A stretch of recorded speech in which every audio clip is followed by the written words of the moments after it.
Hello, I'm Kostego, and I live in Pennsylvania. So I have access to Ollies. Apparently, not everybody has one near them. But I was going through there with my lovely hubby, and I noticed they had some of that silly little loop yarn. And it was super cheap. It was $2. And I've already seen yarn like this for like 12 back when it was like trendy. If it even was trendy, I can't remember. But I never tried it because I obviously know how to crochet and it was expensive, but it always looked interesting. So I'm going to try to make some sort of circle with it. Maybe blanket, maybe rug, not sure yet. And let's see how internally frustrating I guarantee you this probably is. So, let's get into it. Okay, the cool thing about this is you don't need tools, so you just loop it together with your fingers. So, that's kind of interesting. And I kind of wanted to make a circle. And I kind of tested it a little bit to see if these two were like close enough that when you do extensions, if it's too wibbly, but it wasn't actually that bad. I mean, you could probably make like a cool blanket that has like the ziggy-zag kind of look, I imagine. Which would also be kind of neat, but I want to make a circle because I'm thinking about just having it be a rug in my doll room. I imagine to start off a circle, we need 8 things, but we have to start with a chain of 4 because we want it to be kind of tight in the middle. It's at least how I think it should work anyway.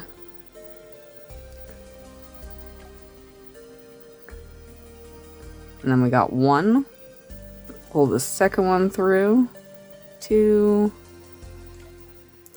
Gotta be really careful not to miss a loop because I'm sure it's eternally frustrating to pull this apart because I did pull it apart when I was fiddling with it to make sure my idea would work.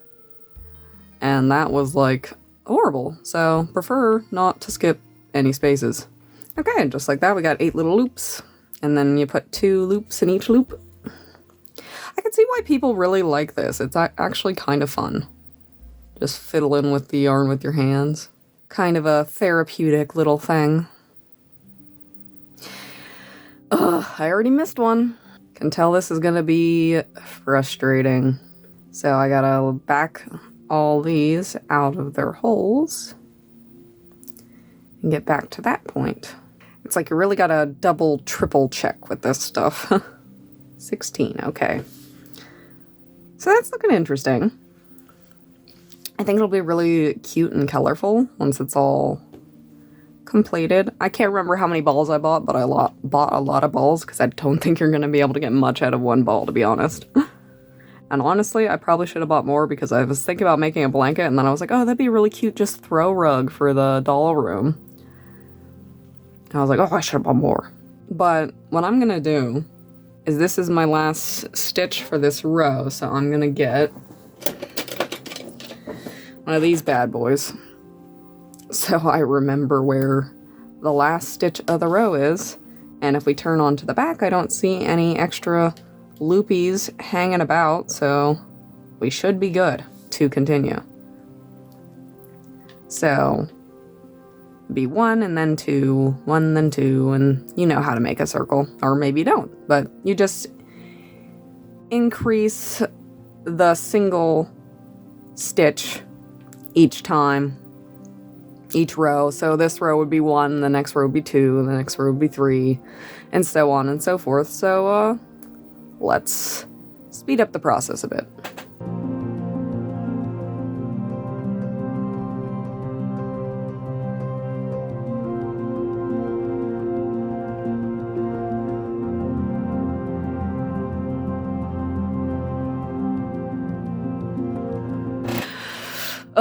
Already missed one on this row too. Actually, 2. I missed 2. And that's pretty far back too. God dang it. I really gotta be careful. When I back up, make sure I put the loop in the correct loop So this loop. Oh my gosh. Okay, I actually did that row correctly, which bodes well because I'm going to be really frustrated if I constantly miss loops. So I'm going to finish the rest of this ball and we'll see how big it is. My favorite little entourage is watching my every move, but this is how big one section is. Once I start getting the hang of it, it was a lot easier, but I did make a handful of mistakes still. The worst mistakes are the ones that loop together so they look like one loop, and then you're way further away and they loosen up and you realize that, oh, I actually did mess up, and you have to go back like a whole row. But I decided to put these little hair clips on every increase so I didn't have to count anymore, because that was starting to throw me off because little buddy likes to get in the way constantly. Ain't that right, Anjo? Ain't that right? But yeah, that's a fair amount of material. A fair amount of material. That is a fair amount of material for $2. I would never pay full price, to be honest, for it. But you can't have it. But $2, I think it's worth it. And I have a bunch of skeins of it, so we should be able to make a fairly big throw rug situation for the doll room. I figured it'd be cute with all the different colors. And I'm always worried about dropping a loop, so I'm a little extra paranoid, so every time I get between two increases, I double check it. You can't have the needle either, boo-boo. Little silly boy. Okay, I'll see you in another scan. Okay, I think Enzo has decided that he's gonna like this project. But, yeah, this is two things, and I kind of got my rhythm going, so it's actually way easier than I was expecting it to be. It's like you really gotta hold it with your hands and feel and make sure of everything before you do it, and as long as you're making sure, you typically don't get mistakes. So I like it. It's kind of therapeutic, and it's really easy to work up too. It's like this, after I kind of got in a rhythm, the second ball only took maybe 15 minutes, so I got a ton more. So we'll see how big we can get this rug. Hopefully it'll fit nicely in the doll room. What are you doing, boogers? Don't be looking at my thread. I can already tell he's gonna love this, and that's 4 balls folded up into fourths because it already won't fit on the desk. Enzo actually got off the project for 2 seconds so I can show you where I messed up. Because that was the end of one spool and the start of the other. And the end of the first one had 2 loops for the increase. And then I just started it with the next one. So it ended up leaving this little gap, which I'm going to sew together. But that was just user error because I guess I didn't know better. So that's what's going on there. But I can sew it together, so that's not a big deal. But that's really the only thing that was like major wrong with these 2 scans. And then I did do a little oopsie daisy at one point, but when I was going over, I went under, looped up the one thing, and then looped up the other one, and you can't even tell. I don't even remember where it was. So I'll get a couple more on here and update you. Okay, at 8 scans, we are definitely getting to the point where it's not going to fit on my desk much longer. I've been working on it while I play Torna, so I'll probably get it to the point where it won't fit on. Well, it's probably kind of already because you have to spread it out when you're doing it, but I'll get to the point where it's unstandable doing it on my desk, and then we'll switch to the floor in the other room when I have a moment to spare. Okay, so, I bought something. And you're not allowed to judge me. Or you can, because I really don't care. So let me show you. So, this is my, new resident of the doll room. He's such a big boy. And he's got kids. I love him. He is, like, the comfiest place to sink into and relax. Like, oh my god. Best $90 I've ever spent in my life. He was at Walmart, shockingly, and it took me and my husband all of our power and energy to shove his big fluffy butt into our tiny Kia. But 1000% worth it.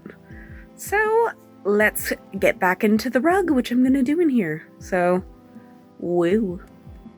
I've been listening to a lot of Q-Code audio dramas lately, so that's pretty much all I did. I put that on my Bluetooth headphones and got to work while my sweet little babies pestered me the entire time. Trinity just really wanted that yarn for some reason this time. I have no idea why. Getting into the final stretch of things, I think I used 24 balls in total, so it wasn't too bad. Then finishing it off at the end is actually very easy. You just loop every loop into each other until you get right back at the beginning, and then you can tuck in and cut your thread and tie everything. So yeah, let's get to the final shots. And just like that, we have a gorgeous rug the boys can lay and play on. It's not exactly perfectly round, but there was quite a few mistakes over the time that I ended up just patching up and not worrying about, because yeah, once you go like a row past one, you don't want to undo this yarn, because oh my god, it grips together like crazy. And like I said, it's not perfect. And the back does kind of make this weird texture. But as you saw Enzo laying on it 87 times, they seem to really like it, so it'll be a good spot in this room where they like to hang out. So my 3 sweet little boys will enjoy this, and I hope you enjoyed it too. So, my thoughts and retrospectives on this project are that, in general, I enjoyed it. The yarn wasn't too bad once you got used to it, but the true key to working with this, I discovered, is not caring. Because I made so many mistakes on this project that I fudged, that I sewed together, that I looked back and saw a random loop and went, I'm just going to tuck that back in, because it's like 10,000 stitches behind. So, the key to loop yarn is either be very patient and very diligent, or do something easy. And that also being said, I had an idea for with my extras, had an idea for like another thing to do, so I'll probably do a short on that when I get it done, because it's another probably rug / blanket, because it can be pretty much either, let's be real. So I'm gonna use up the rest of my extras in that fashion and see, as you can see, it's already made into a rope, but we'll see how that goes. But please like, comment, subscribe. As you know, it always helps out, and I'll see y'all next time. Bye. Oh, and side note, drawing video, bringing back an old series, hopefully won't take a month. See you then.